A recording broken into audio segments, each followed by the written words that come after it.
Chapter 16. And the Lord spake unto Moses after the death of the two sons of Aaron, when they offered before the Lord, and died. And the Lord said unto Moses, Speak unto Aaron thy brother, that he come not at all times into the holy place within the veil, before the mercy seat, which is upon the ark, that he die not, for I will appear in the cloud upon the mercy seat.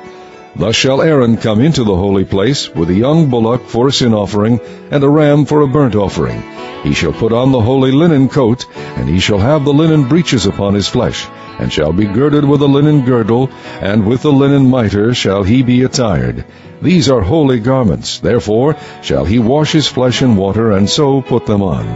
And he shall take of the congregation of the children of Israel 2 kids of the goats for a sin offering, and 1 ram for a burnt offering. And Aaron shall offer his bullock of the sin offering, which is for himself, and make an atonement for himself and for his house. And he shall take the 2 goats, and present them before the Lord at the door of the tabernacle of the congregation. And Aaron shall cast lots upon the 2 goats, 1 lot for the Lord, and the other lot for the scapegoat. And Aaron shall bring the goat upon which the Lord's lot fell, and offer him for a sin offering. But the goat on which the lot fell to be the scapegoat shall be presented alive before the Lord, to make an atonement with him, and to let him go for a scapegoat into the wilderness. And Aaron shall bring the bullock of the sin offering, which is for himself, and shall make an atonement for himself and for his house, and shall kill the bullock of the sin offering, which is for himself. And he shall take a censer full of burning coals of fire from off the altar before the Lord, and his hands full of sweet incense beaten small, and bring it within the veil.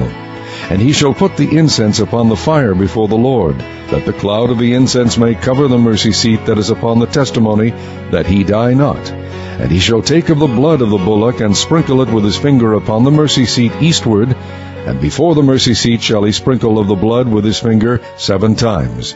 Then shall he kill the goat of the sin offering that is for the people, and bring his blood within the veil, and do with that blood as he did with the blood of the bullock, and sprinkle it upon the mercy seat, and before the mercy seat.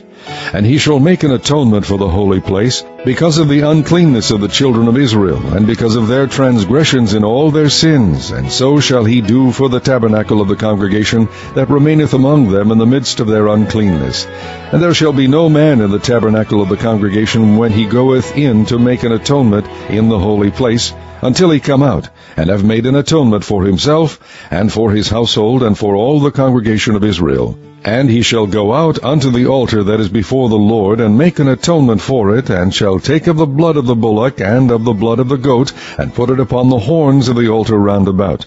And he shall sprinkle of the blood upon it with his finger 7 times, and cleanse it, and hallow it from the uncleanness of the children of Israel. And when he hath made an end of reconciling the holy place, and the tabernacle of the congregation, and the altar, he shall bring the live goat, and Aaron shall lay both his hands upon the head of the live goat, and confess over him all the iniquities of the children of Israel, and all their transgressions in all their sins, putting them upon the head of the goat, and shall send him away by the hand of a fit man into the wilderness.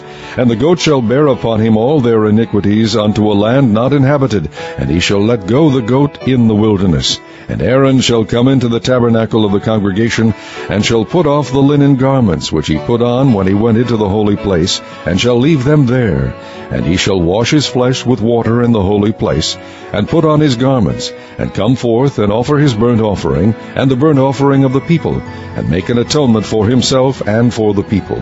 And the fat of the sin offering shall he burn upon the altar. And he that let go the goat for the scapegoat shall wash his clothes, and bathe his flesh in water, and afterward come into the camp. And the bullock for the sin offering, and the goat for the sin offering, whose blood was brought in to make atonement in the holy place, shall one carry forth without the camp, and they shall burn in the fire their skins, and their flesh, and their dung. And he that burneth them shall wash his clothes, and bathe his flesh in water, and afterward he shall come into the camp. And this shall be a statute forever unto you, that in the 7th month, on the 10th day of the month, ye shall afflict your souls, and do no work at all, whether it be one of your own country, or a stranger that sojourneth among you. For on that day shall the priest make an atonement for you to cleanse you, that ye may be clean from all your sins before the Lord. It shall be a Sabbath of rest unto you, and ye shall afflict your souls by a statute forever. and the priest whom he shall anoint, and whom he shall consecrate to minister in the priest's office in his father's stead, shall make the atonement, and shall put on the linen clothes, even the holy garments. And he shall make an atonement for the holy sanctuary, and he shall make an atonement for the tabernacle of the congregation, and for the altar, and he shall make an atonement for the priests, and for all the people of the congregation. And this shall be an everlasting statute unto you, to make an atonement for the children of Israel for all their sins once a year. And he did as the Lord commanded Moses.